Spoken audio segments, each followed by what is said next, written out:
keep waiting for you to call. I'm thinking that I'm gonna. Hello, hi, good evening. Good evening po sa lahat. First thing and foremost, advance Merry Christmas and Happy New Year sa mga nandyan, sa mga bisita dyan sa birthday ni ate. Hello, te. Magandang gabi sa inyo dyan. Happy birthday and good health. Sana masaya ka sa birthday mo ngayon. Kay ate, thank you for being there sa amin, dalawang M's, sa mga guidance, sa mga pangaral. Although alam ko na pasaway akong kapatid, pero alam ko naman na mahal mo ako. So thank you for being there for us throughout.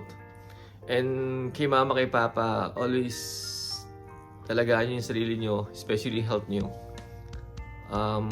Kay Bayaw, salamat sa pag-alaga kay ate. Sa mga pamangking ko, salamat sa lahat. Message ko para kay ate siguro, maiksi lang. I mean, alam ko naman, hindi ako sanay sa ganito but kailangan joke. Yun lang, ate, first and foremost, happy birthday. Enjoy mo yung day mo. This your day. Basta, enjoy mo lang. Life is too short, but huwag mong po bayaan yung health mo.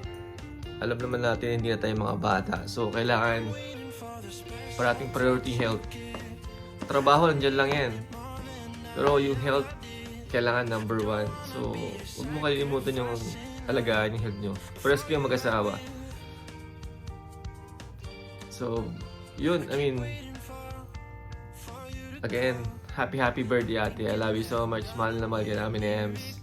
And kay mama, kay papa. Thank you. Alagaan yung sarili nyo.